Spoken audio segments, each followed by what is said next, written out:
Nós vamos abrir a palavra de Deus no texto de Ageu, capítulo 1, versículo 12. Ageu, capítulo 1, versículo 12. Nós vamos ler até o capítulo 2, versículo 9. Ageu, capítulo 1, a partir do verso 12, até o capítulo 2, versículo 9. Então Zorobabel, filho de Salatiel, e Josué, filho de Josadaque, o sumo sacerdote, e todo o resto do povo atenderam a voz do Senhor seu Deus, e às palavras do profeta Ageu, as quais o Senhor seu Deus o tinha mandado dizer, e o povo temeu diante do Senhor. Então Ageu, o enviado do Senhor, falou ao povo, segundo a mensagem do Senhor, dizendo: Eu sou convosco, diz o Senhor. O Senhor despertou o espírito de Zorobabel, filho de Salatiel, governador de Judá, e o espírito de Josué, filho de Josadaque, sumo sacerdote, e o espírito do resto de todo o povo. Eles vieram e se puseram ao trabalho na casa do Senhor dos Exércitos, seu Deus, ao 24º dia do 6º mês. No ano segundo, ou no segundo ano do rei Dario, no 7º mês, ao 21º do mês, veio a palavra do Senhor por intermédio do profeta Ageu, dizendo: Fala agora a Zorobabel, filho de Salatiel, governador de Judá, e a Josué, filho de Josadaque, o sumo sacerdote, e ao resto do povo, dizendo: Quem dentre vós que tenha sobrevivido contemplou esta casa na sua primeira glória? E como a vedes agora, não é ela como nada aos vossos olhos? Ora, pois, sê forte, Zorobabel, diz o Senhor, e sê forte, Josué, filho de Josadaque, sumo sacerdote, e tu todo o povo da terra, sê forte, diz o Senhor, e trabalhai, porque eu sou convosco, diz o Senhor dos Exércitos. Segundo a palavra da aliança que fiz convosco quando saístes do Egito, o meu Espírito habita no meio de vós, não temais. Pois assim diz o Senhor dos Exércitos: ainda uma vez, dentre um pouco, farei abalar o céu, a terra, o mar e a terra seca. Farei abalar todas as nações, e as coisas preciosas de todas as nações virão, e encherei de glória esta casa, diz o Senhor dos Exércitos. Minha é a prata, meu é o ouro, diz o Senhor dos Exércitos. A glória desta última casa será maior do que a da primeira, diz o Senhor dos Exércitos. E neste lugar darei a paz, diz o Senhor dos Exércitos. Amém. Nós vamos meditar sobre o tema: Deus chama o seu povo ao trabalho. Deus chama o seu povo ao trabalho. As prioridades do povo que havia voltado do cativeiro estavam erradas, porque o povo voltou do cativeiro e começou a cada um correr atrás dos seus próprios interesses, das suas próprias casas, construindo casas com requinte, com luxo, enquanto a casa de Deus estava desamparada e em ruínas. O discernimento do povo também estava confuso, porque eles estavam fazendo uma leitura errada das oportunidades. Eles olhavam e diziam o seguinte: não chegou ainda o tempo de nós levantarmos, de nós construirmos a casa de Deus. Por isso, eles abandonaram a casa de Deus e cuidaram apenas dos seus interesses. Eles estavam também fazendo uma leitura errada do passado. E Deus os leva a olhar para o retrovisor e lembrar o seguinte: que eles haviam semeado muito e colhido pouco. Eles bebiam e não saciavam, eles comiam e não se fartavam, eles vestiam e não se aqueciam, eles recebiam salário e botavam o salário num saco furado. Não obstante tudo isso, permaneciam paralisados espiritualmente. O povo egresso do cativeiro fez também uma leitura errada das circunstâncias. Quando eles voltaram com um decreto de Ciro para construir o templo. Mas algumas dificuldades eles tiveram. E nós poderíamos pensar em 3 dificuldades. Primeiro, a pobreza do povo que lá estava naquela província. Segunda dificuldade, a oposição ferrenha dos samaritanos. E a terceira dificuldade, o decreto do rei interrompendo a construção do templo em virtude da oposição dos samaritanos. É nesse viés que Deus levanta Ageu para encorajar o povo, para, apesar das dificuldades, lançar mão na obra e reconstruir o templo. E diz o versículo 12, que nós acabamos de ler do capítulo 1, que tendo eles ouvido essa mensagem, eles se reanimaram e se puseram na obra para a reconstrução do templo. Aqui, à guisa de introdução, eu quero destacar 3 fatos. O primeiro fato que eu chamo a sua atenção, introdutoriamente, é que a resposta à palavra de Deus começa pela liderança. Antes de Deus despertar o povo, Deus desperta o governador, Deus desperta o sumo sacerdote, Deus desperta o poder civil e Deus desperta o poder religioso. Antes da igreja ser despertada, Deus inclina e move a liderança para dar guarida à palavra de Deus. Via de regra, o povo nunca está acima nem além da sua liderança. A igreja é um espelho da liderança que tem. Tal líder, tal liderado. É importante você perceber outro fato, é que o líder é sempre um influenciador. O líder nunca é neutro. Você nunca tem um líder neutro. Ou ele é uma bênção, ou ele é um problema. Ou ele é um incentivador, ou ele é um obstáculo ao trabalho. Você vai notar que Zorobabel e Josué eram líderes positivos. Eles atenderam a voz de Deus. E eles se colocaram nas mãos de Deus. Diferente, muito diferente do rei Joaquim. Antes do cativeiro, o profeta Jeremias estava preso, mandou uma carta para ser lida para o rei, e diz a Bíblia que quando esta carta de alerta de Jeremias é lida, o rei pega um canivete, e à medida que o rolo estava sendo lido, ele ia picando, cortando a palavra de Deus, o rolo da palavra de Deus, e jogando dentro da fogueira, jogando dentro do fogo que estava ali na sua casa para lhe aquecer. Não foi por outra razão que o juízo de Deus veio sobre ele, veio sobre a nação, e o povo voltou, foi para o cativeiro, 70 anos sofrendo o cativeiro, porque a liderança não ouviu a palavra de Deus, consequentemente o povo não atendeu à voz de Deus. Agora é diferente, a liderança está conduzindo o povo em ouvir, em atender a palavra de Deus. Segundo ponto, a resposta à palavra de Deus manifesta-se através da obediência. E todo o resto do povo atendeu à voz do Senhor seu Deus, e às palavras do profeta Ageu, as quais o Senhor seu Deus o tinha mandado dizer.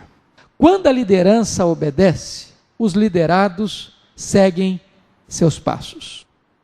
A única garantia que você tem, que você ouve a voz de Deus, é se você obedece à palavra de Deus.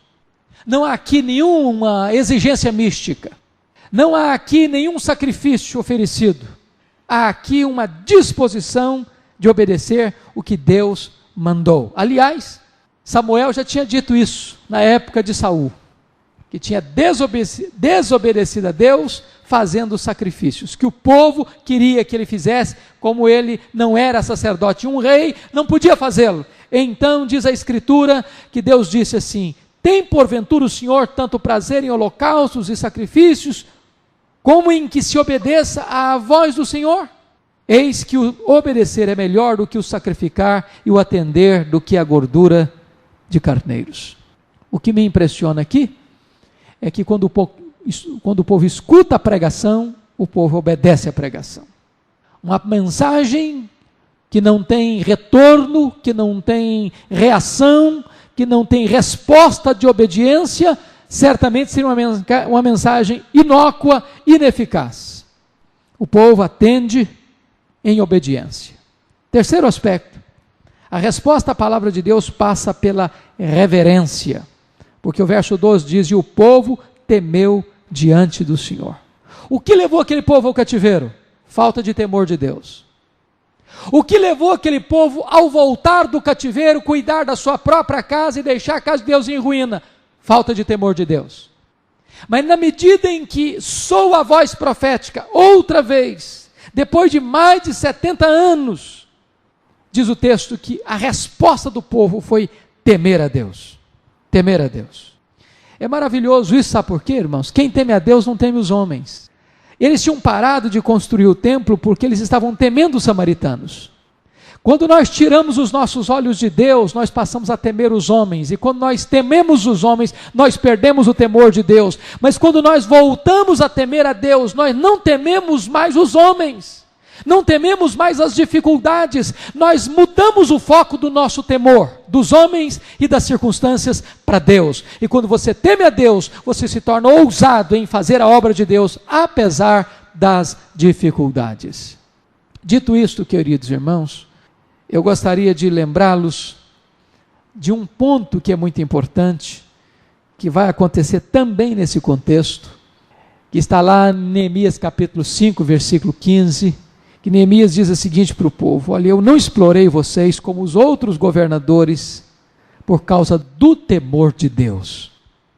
O temor de Deus te livra de muitos pecados, de muitas armadilhas, de muitos laços, de muitos perigos na vida. Muitas vezes não haverá uma pessoa por perto para fiscalizar você, não haverá uma voz de um pregador ou de um profeta, ou mesmo a palavra de Deus para exortar você, mas se você tem temor de Deus no coração, você vai tomar decisões consoantes da vontade de Deus. Isso vai poupar você de lágrimas, de tormentos, de perdas e de sofrimento. Dito isto, eu chamo a sua atenção para nós olharmos para o texto dentro do tema proposto nesta noite. Eu chamo a sua atenção então para algumas mensagens de Deus chamando o povo ao trabalho. A primeira coisa que eu convido você a pensar comigo é sobre a promessa de Deus ao seu povo. Versículo 13. Então Ageu, enviado do Senhor, falou ao povo segundo a mensagem do Senhor, dizendo: eu sou convosco, diz o Senhor.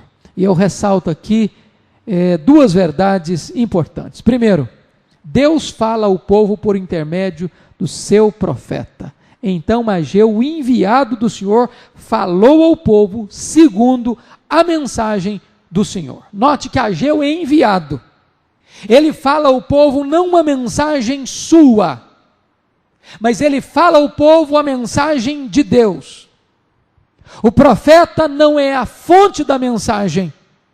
Ele não cria a mensagem, ele transmite a mensagem. A mensagem não é do profeta, a mensagem é de Deus através do profeta. O profeta é apenas o instrumento e o canal, e não o reservatório de onde a mensagem emana. De certa forma, o profeta é um escravo da palavra de Deus. Ele se circunscreve, se cinge apenas ao que a palavra de Deus estabelece. Penso eu que a lei de um profeta é a mesma de Micaías. O que o Senhor mandou falar, isso eu falarei. Nada mais, nada menos. Você vai perceber que com isso, Ageu distancia-se de muitos profetas da modernidade, que entregam para o povo a palha de seus sonhos, das suas subjetividades, em vez do trigo da verdade de Deus. Esse homem não era um profeta da conveniência. Ele não pregava para agradar o povo. Ele não pregava uma mensagem de prosperidade. O povo estava chegando, pobre, precisando de recomeçar a sua vida no campo, na lavoura, e ele não traz uma mensagem de prosperidade para o povo. Ele, aliás, denuncia o povo, porque o povo está pensando em cuidar de casas apaineladas, enquanto a casa de Deus está em ruínas. Ele é um homem que tem uma mensagem para o seu tempo, para a sua época.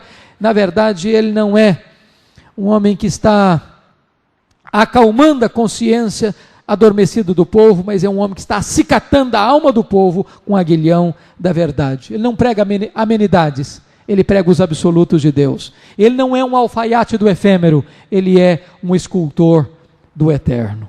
Segundo ponto, Deus fortalece o povo através da sua presença. Maravilhoso isso no verso 13. O que caracterizou o cativeiro? A ausência da presença de Deus. Quando Deus mandou o povo no deserto construir um santuário, ele disse: construa um santuário para que eu possa habitar no meio de vocês.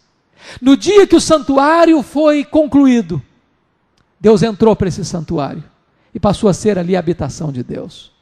O santuário móvel acabou e Deus então tem um santuário fixo em Jerusalém. No dia que Salomão estava consagrando o santuário, a nuvem gloriosa da presença de Deus enche o santuário. E a promessa de Deus é que ele estaria ali, o rosto dele estaria ali, os olhos dele estariam naquela casa. Mas o povo pecou. E você lê no livro de Ezequiel que a glória de Deus saiu do templo. A glória de Deus saiu da cidade. E quando a glória de Deus, a presença de Deus foi embora do templo e da cidade, a cidade caiu nas mãos dos seus inimigos. O povo volta, depois de 70 anos de cativeiro, está cuidando dos seus interesses, a casa de Deus está abandonada. E agora o profeta Ageu proclama a sua palavra, o povo se arrepende, o povo se humilha, o povo teme. E no momento em que o povo se arrepende, diz a Bíblia que Deus volta com a mesma promessa: eu serei convosco. Volta a Shekinah de Deus, volta a glória de Deus, volta a presença de Deus, e é a presença de Deus que faz toda a diferença na história do povo de Deus. Foi por isso que Moisés entendeu: Deus, se tu não fores conosco, não nos faça subir, não nos faça caminhar por esse deserto. Foi essa consciência da promessa de Deus que deu estímulo a Josué e Caleb para dizer para o povo: se o Senhor se agradar de nós, nós podemos conquistar essa terra, porque o Senhor está conosco. Foi esta promessa que levou os discípulos a terem coragem de ir até os confins do mundo, porque Jesus disse: eu estou convosco todos os dias, até a consumação dos séculos. O Senhor da igreja está no meio da sua igreja, Ele anda no meio dos candeeiros, Ele sonda a igreja, Ele está presente na igreja. Vamos ao segundo ponto, queridos. Vamos ao segundo ponto. O despertamento de Deus ao seu povo. Versículo 14. Olha aí comigo. O Senhor despertou o espírito de Zorobabel, o espírito de Josué, o espírito do resto de todo o povo. E eles vieram e se puseram ao trabalho na casa do Senhor dos exércitos, seu Deus. Eu destaco 3 coisas aqui. Primeiro, Deus trabalha em nós antes de trabalhar através de nós. Eu acho isso maravilhoso, queridos, porque ninguém se pôs a trabalhar a não ser primeiro que Deus despertasse o seu espírito. Primeiro Deus trabalha em nós, despertando-nos. Depois Deus trabalha através de nós, fazendo a sua obra. Com isso Deus está dizendo que vida com Deus precede trabalho para Deus. E vida com Deus é mais importante do que trabalho para Deus. Em outras palavras, Deus está mais interessado em quem você é do que no que você faz. Primeiro Deus desperta você, depois você trabalha para Deus. O que é maravilhoso é que a própria obra de Deus é feita no poder de Deus. É Deus quem opera em nós tanto querer quanto realizar. Quando a obra é feita, ela é feita pelo próprio Deus através dos seus instrumentos. Paulo entendeu isso quando ele diz o seguinte: eu plantei, Apolo regou, mas o crescimento vem de Deus. De tal maneira que nem o que planta, nem o que rega é alguma coisa, mas Deus que dá o crescimento. Se Deus não nos despertar, a obra não prossegue. É Deus quem constrói a sua obra, é Deus quem faz a sua obra, é Deus quem edifica a sua igreja por meio do seu Filho, através dos seus instrumentos. Segundo ponto, um povo motivado demonstra entusiasmo coletivo. Diz o texto: eles vieram e se puseram ao trabalho. Note você que antes de motivação, o povo está cada um correndo para um lado diferente, cada um cuidando dos seus interesses, cuidando das suas casas, cuidando do seu conforto. Mas quando o Espírito de Deus move a liderança e move o povo aglutina, o povo se ajunta, o povo se une, o povo se aglomera, o povo entra num ponto em que há unanimidade buscando fazer a vontade de Deus. Isso significa que a obra de Deus é grande e precisa de todos. A igreja é um corpo, cada membro precisa funcionar. A igreja é uma família e cada um precisa conhecer o seu papel. A igreja é um exército e cada soldado precisa entrar no seu campo de luta. A igreja é um edifício e todos nós somos construtores nesse edifício. É preciso que todos se mobilizem para esta obra, como o povo ali de Jerusalém se mobilizou. Terceiro lugar, um povo despertado por Deus engaja-se na obra de Deus. Diz o texto: eles vieram e se puseram ao trabalho na casa do Senhor dos Exércitos, seu Deus, ao 24º dia do 6º mês. Você nota que tinha problemas. A obra de Deus nunca é feita sem problemas, irmãos. Nunca é feita. Nós, às vezes, damos desculpas para não fazer por causa dos problemas. Quais eram os problemas? Escombros, muitos escombros. Segundo problema, pobreza, falta de recursos. Terceiro problema, oposição. Quarto problema, entraves políticos. Tinha um decreto do Artaxerxes impedindo a construção. Porém, quando o povo de Deus é despertado e se levanta, a obra acontece apesar das dificuldades. Oposição, perseguição, falta de recursos, nunca atrapalhou a igreja de Deus de crescer. Alguém já disse com muita propriedade que o capital da igreja é fé. Quando a igreja crê em Deus e trabalha na força de Deus, a igreja avança. Apesar das dificuldades, da escassez financeira, da oposição do inimigo, a igreja avança. Notem vocês que só no momento em que o povo se dispõe a obedecer, que eles podem chamar Deus de seu Deus. Versículo 14, lá no finalzinho. E note que no começo, a palavra de Deus ao povo é uma palavra extremamente pesada. Você vai notar que o profeta, no versículo 2, se dirige não ao meu povo, assim fala o Senhor dos Exércitos, este povo diz. Deus não diz, o meu povo diz. Porque quando a igreja está em desobediência, ela está fugindo de debaixo da autoridade divina. Mas quando o povo volta à obediência, então a relação com Deus passa a ser uma relação pessoal. É o meu povo, é o meu Deus. Por isso eles chamam Deus de seu Deus. Vamos ao terceiro ponto. O encorajamento de Deus ao seu povo. Capítulo 2, versos de 1 a 5. Você vai notar que aqui começa a segunda mensagem do profeta. São 4 mensagens, essa aqui é a segunda mensagem do profeta Ageu ao seu povo. Qual era o propósito dessa mensagem? Basicamente, o propósito dessa mensagem era o seguinte: estava na hora de construir. Muita gente tinha ido para o cativeiro e tinha voltado do cativeiro. As pessoas mais idosas, talvez as pessoas com mais possibilidade de influenciar os jovens. E quando eles começaram a construir, um ponto traz desânimo para eles. Aqueles que tinham saído de Jerusalém e conhecido o templo de Salomão, na sua magnificência, na sua grandeza, na sua opulência, na sua riqueza, na sua majestade, olham agora o projeto do novo templo e ficam desanimados, profundamente desanimados.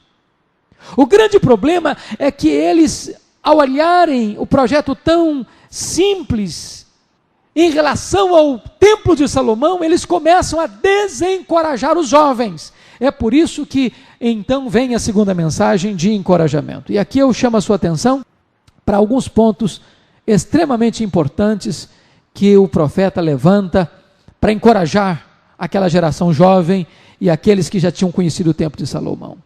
Primeiramente, vamos ver aqui. Deus fala ao povo numa ocasião especial. Segundo ano de Dario, 7º mês, 21º dia do mês. O que significa o 21º dia do 7º mês? Se você olhar no livro de Levíticos, você vai ver que esta era a data da festa dos tabernáculos. E o que era a festa dos tabernáculos? Era a festa das colheitas, era a festa mais alegre, era a festa mais festiva, era a festa em que todo judeu passava uma semana em Jerusalém, habitando em cabanas. E eles louvavam a Deus por causa da rica provisão de Deus, da colheita e da fartura. E agora, é preciso entender que essa festa durava 7 dias, e o último dia da festa era o dia mais importante da festa, era o dia mais festivo da festa, era a apoteose da festa. Ponto. O templo de Salomão foi dedicado no dia último da festa dos tabernáculos. Segundo ponto, Ageu levanta a sua voz, exatamente para encorajar o povo neste último dia da festa dos tabernáculos. Terceiro ponto, Jesus Cristo, o Rei da Glória, lá na festa dos tabernáculos em Jerusalém, no último dia da festa, se levanta e proclama: se alguém tem sede, venha a mim e beba. Quem crer em mim, como diz a Escritura, do seu interior fluirão rios de água viva. Agora Jesus também, na mesma ocasião, está dizendo que há um novo templo de Deus. E esse novo templo de Deus não é construído de tijolo, nem de pedra, nem ornado com ouro, nem com prata, mas é um templo de carne. Somos nós, você e eu, igreja do Deus vivo. O que eu acho maravilhoso nesse projeto é que Ageu aproveita o dia mais importante da festa, o dia que tinha mais gente. Isso significa estratégia. Isso significa pertinência. Isso significa sensibilidade com o meio, ou seja, o profeta lê a mensagem e lê o povo. Ele conhece a palavra e conhece o contexto. Isso me faz lembrar, eu disse aqui quarta-feira passada, e eu vou repetir, da história lá do Martinho Lutero. Por que ele fixou as 95 teses exatamente no dia 31 de outubro? Porque era a véspera de Todos os Santos, e aquele feriado Todos os Santos, as igrejas estavam lotadas. Por que ele vai fixar exatamente na igreja de Wittenberg, da faculdade? Porque era exatamente nessa igreja onde estava a porta dessa igreja, onde se fixavam os principais avisos, e todo o povo passava por ali como que para ler o jornal do dia, para assistir o jornal das 8, e desta maneira então ele fixando aquelas 95 teses naquele dia, naquele local, muito mais gente poderia ser alcançada pela sua palavra. Isso é sabedoria, isso é estratégia, é isso que Ageu está usando. Segundo ponto, Deus diagnostica no povo um desânimo nostálgico. Versículo 3, quem dentre vós que tenha sobrevivido contemplou esta casa na sua primeira glória? E como a vedes agora? Não é ela coisa, não é ela como nada aos vossos olhos? Se você ler o livro de Esdras, você vai ver que a construção do templo foi um misto de emoções em Jerusalém. Os velhos choravam, os novos cantavam. Por que os velhos choravam e os jovens cantavam? Porque os velhos conheciam a glória do templo de Salomão. Diz, puxa vida, esse templo aqui parece apenas uma capela Odeã em relação à magnificente glória do templo de Salomão. Os jovens não conheciam o templo de Salomão, naquela época não tinha fotografia, não tinha filme, não tinha como eles saberem a não ser por ouvir falar, e então eles celebram e cantam, a ponto de Esdras dizer que a voz do choro e a voz da alegria se misturaram em Jerusalém, quando estavam construindo esse templo. Mas preste atenção nisso, a nostalgia dos velhos foi um fator de desânimo para os jovens. O primeiro templo tinha sido construído e sustentado pelo Estado. Esse segundo templo está sendo construído por lavradores pobres. O primeiro templo era protegido como santuário real. Esse segundo templo estava sendo erguido numa cidade sem muros e cercada de inimigos. O primeiro templo estava extremamente repleto de ouro e de pedras preciosas. Para vocês terem uma ideia, só no Santo dos Santos, calcula-se que tinha 600 talentos de ouro. Para você fazer um cálculo, cada talento são 35 quilos. Tinham 600 quilos de ouro apenas no Santo dos Santos. Era um templo de uma riqueza incalculável. E diante disso, algumas pessoas estavam desencorajadas, mas agora o grande ponto é o seguinte: onde está a glória do templo? Essa é a grande mensagem de Ageu. Gente, tira os olhos da magnificência física, da riqueza material. A glória do templo não está na beleza das suas paredes, na riqueza dos seus ornamentos, ou na pujança dos seus mobiliários. A riqueza do templo está exatamente em quem vai habitar nesse templo. A glória do templo está exatamente na presença de Deus. É a presença de Deus que torna um templo rico, importante, majestoso. Isso é maravilhoso, queridos, porque eu acho que isso aí pode pensar não só no templo físico, mas no templo espiritual. Nota o que Jesus disse para a igreja de Esmirna: Esmirna, tu és pobre, mas diante de Deus tu és rica.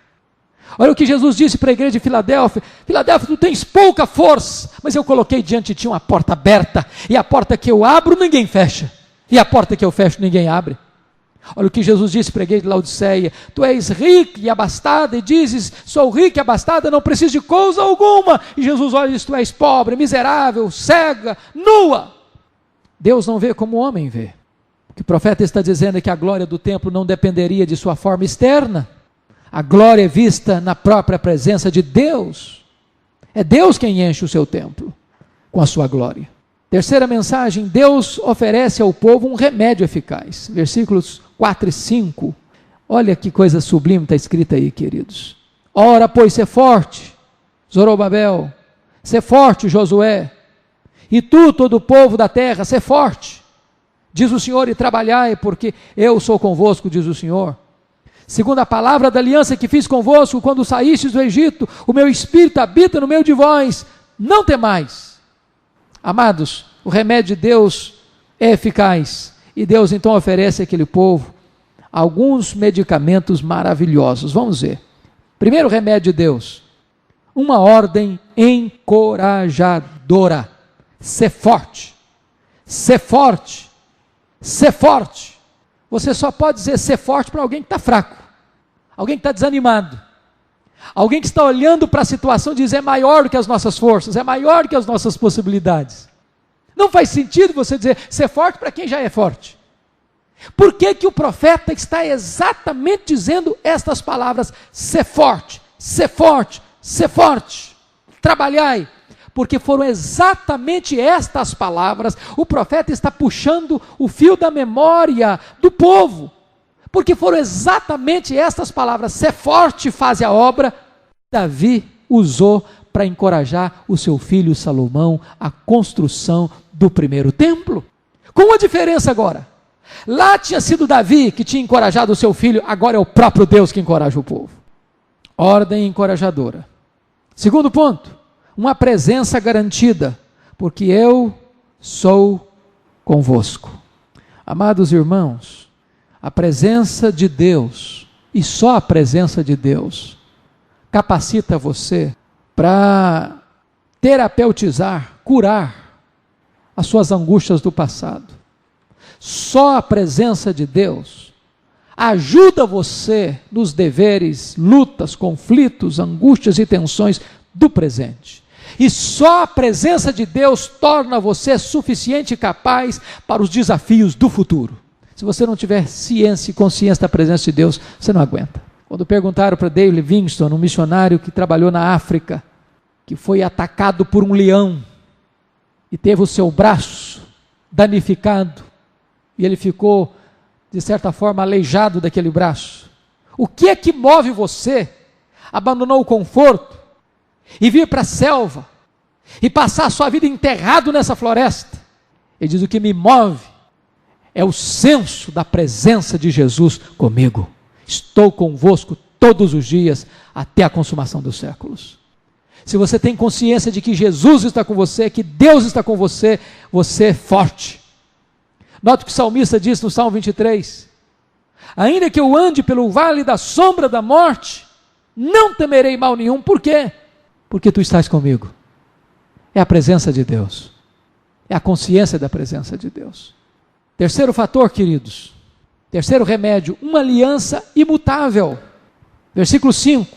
Segundo a palavra da aliança que fiz convosco quando saístes do Egito. Que aliança é essa? Que aliança é essa? É a aliança que Deus fez quando o tabernáculo foi construído. Deus vai para dentro do tabernáculo. A presença de Deus estava no tabernáculo. E esta aliança não foi quebrada. Agora o templo está sendo reconstruído e Deus diz: eu serei convosco. A presença de Deus volta. Irmãos, o templo só faz sentido se Deus está presente. Se você retirar a presença de Deus desse culto, vira um encontro social, puramente. O que distingue esse encontro aqui de outros encontros, é o fato que nós cremos que todas as vezes que nós nos reunimos entre 2 ou 3, o Senhor está no nosso meio. A igreja não pode perder de vista esse senso da presença de Deus. É uma aliança dele conosco. Eu estarei convosco. Ele não nos abandona. E o que é maravilhoso é que Deus é fiel à sua aliança. Ainda quando você é infiel, Deus permanece fiel. O que eu acho maravilhoso é que quando o povo de Deus erra e peca, Deus disciplina. Quando o povo se arrepende, Deus restaura, Deus renova e Deus abençoa outra vez com a sua presença. Finalmente, quarto lugar aí, uma habitação consoladora. O meu Espírito habita no meio de vós, não temais. Amados, o que está acontecendo aqui? Diante de tantas dificuldades, oposição, falta de recurso, entraves políticos, o povo estava entrando num processo de desânimo, de medo, acuado, ameaçado. Aí Deus diz o seguinte: vocês não precisam temer, porque o meu Espírito está no meio de vós. Lembra lá do profeta Zacarias, que profetizou nesse mesmo tempo, quando Zacarias também está levantando-se para pregar, nesse mesmo contexto? O que Deus disse por meio de Zacarias? Dizendo para o líder Zorobabel: Zorobabel, não é por força, nem é por poder, mas é pelo meu Espírito, diz o Senhor dos Exércitos. Quantas vezes nós tememos, irmãos, desafios?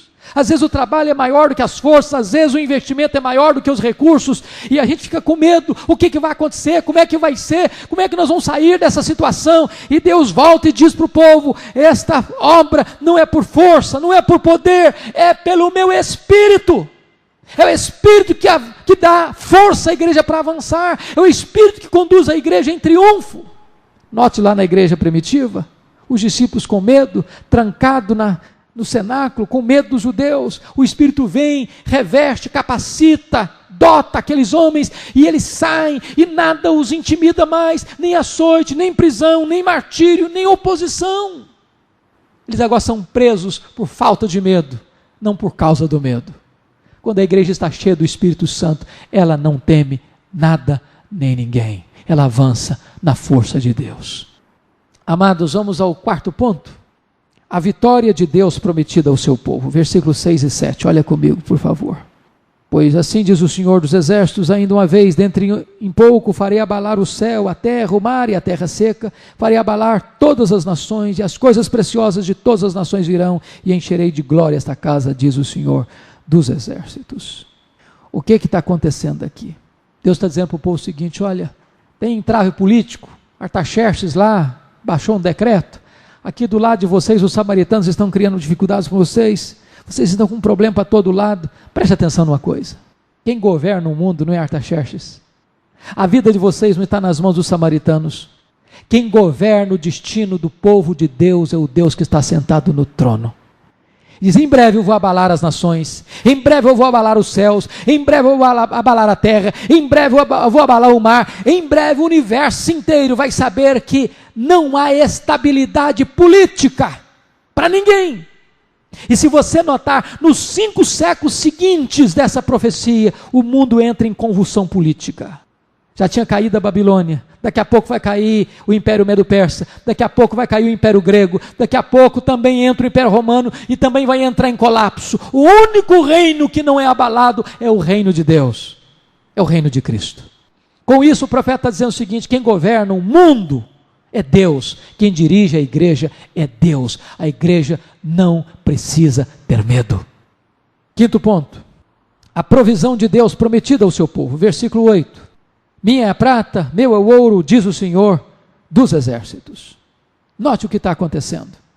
Quando eles saíram da Babilônia, saíram com um propósito, por decreto do rei Ciro: voltar para Jerusalém, construir um templo ao Senhor. E o rei Ciro tinha dado ordens para que eles também pudessem ter todos os tesouros da casa de Deus. Eles voltam, começam a trabalhar, lançam os fundamentos do templo, fazem sacrifícios, começam a levantar as paredes, começa a oposição.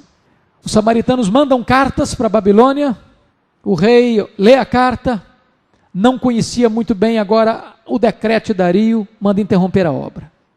15 anos se passam, os fundamentos estão lá, as paredes estão a meio termo, a casa sem teto, desamparada em ruínas, cada um se volta para suas casas. Agora diz a Bíblia que o povo tem pobreza, tem dificuldades, E Deus precisa encorajar o povo. Como é que nós vamos construir? Onde está o dinheiro? Onde está o recurso? E Deus então levanta e diz: minha é a prata, meu é o ouro, diz o Senhor dos Exércitos. Não é assim ainda hoje? Quantos projetos a nossa igreja tem? Precisa construir um prédio de garagem, precisa construir um prédio de educação religiosa, precisa construir um templo lá em Venturosa. E você pergunta: e daí? Onde está o dinheiro?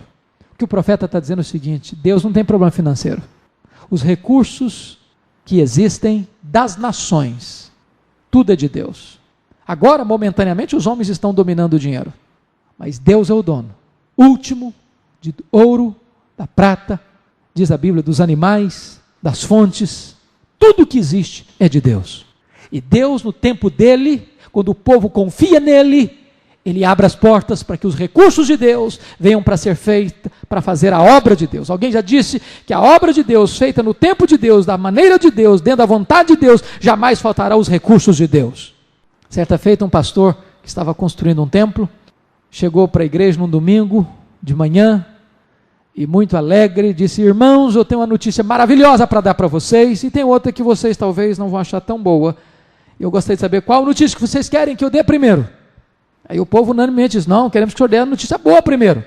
E o pastor então disse: meus irmãos, a boa notícia que eu tenho para lhes dar é que nós já temos todos os recursos para a conclusão do nosso templo. E o povo bateu palma, e sorriu, e cantou, e pulou de alegria. Qual é a notícia ruim, pastor, então, que o senhor tem para dar? É que o dinheiro que nós precisamos para a construção do templo está no bolso de vocês. Deus já proveu o recurso. O que você tem, o que eu tenho, o que nós temos é de Deus, veio de Deus e precisa ser consagrado de volta para Deus. Quando a igreja de Deus busca em primeiro lugar o reino de Deus e a sua justiça, as demais coisas vão sendo acrescentadas. Foi nesse contexto também que o profeta Malaquias disse: fazei prova de mim, se eu não abrir as janelas dos céus e não derramar sobre vós bênção sem medida. Se nós entendermos que Deus é o dono do ouro, que Deus é o dono da prata, nós seríamos mais ousados nos nossos planos, nos nossos projetos, sabendo que é do Senhor que vem a provisão. Ele é o Deus provedor. E tem hora que a igreja precisa confiar mais no provedor do que na provisão. Finalmente, queridos, finalmente, a glória de Deus entre o seu povo, versículo 9. O profeta diz assim: a glória desta última casa será maior do que a da primeira, diz o Senhor dos Exércitos, e neste lugar darei a paz, diz o Senhor dos Exércitos. Por que que a glória do segundo templo seria maior do que do primeiro? Se o primeiro templo foi feito com ouro, com cedro, com prata, com riquezas inexcedíveis, porque a primeiro templo a glória estava no material, no segundo a glória estava no espiritual. O primeiro templo era magnificente em ouro e prata, o segundo era grandioso porque nele entraria o dono de todo o ouro e de toda a prata. Por que que o segundo templo era mais glorioso do que o segundo, e a glória do segundo templo seria mais gloriosa do que a do primeiro templo? Por duas razões. Primeiro, em primeiro lugar, porque a glória do segundo seria mais intensa do que a do primeiro, por causa da presença de Deus nesse templo. O templo de Zorobabel foi o templo embelezado por Herodes o Grande. Você lê em João capítulo 2, que Herodes demorou 46 anos embelezando esse templo. E esse segundo templo, agora ampliado e embelezado por Herodes, conforme o texto de João 2,19, durante 46 anos, foi exatamente o templo em que Jesus Cristo adentrou. O Criador do universo, o Salvador do mundo, o Rei da glória, entrou nesse templo. O próprio Deus, feito carne, entrou nesse templo. E quando Jesus Cristo entrou no templo, no século I da nossa era, a casa do Senhor encheu-se de glória como nunca antes. Ali estava alguém que era maior do que Salomão. Ali estava aquele que é a Shekinah de Deus entre os homens, aquele que é a luz do mundo entre as nações. É por isso que este templo foi mais importante, porque a glória de Deus foi maior. O próprio Deus estava nele, em carne. Segundo lugar, ele era também mais importante, não apenas por causa da presença de Deus nesse templo, mas por causa da oferta de Deus feita nesse templo. E neste lugar darei a paz, diz o Senhor dos Exércitos. A bênção da era messiânica está aqui, sumariada, na palavra paz. Que paz é essa? Que paz é essa que Deus dá na sua casa? A paz que Cristo conquistou na cruz do Calvário. Esta paz, primeiramente, é uma paz relacional.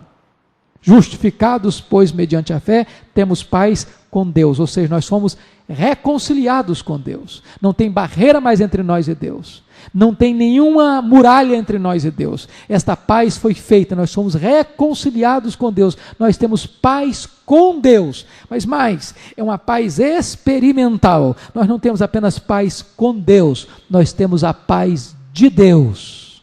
Esta é a paz que excede todo entendimento, que guarda a sua mente, que guarda o seu coração. O que é maravilhoso é que essa paz agora está disponível na casa de Deus. Esta paz coloca você numa relação certa com Deus, coloca você numa relação certa com o seu próximo e coloca você numa relação certa com você mesmo. Esta paz harmoniza você em todos os sentidos.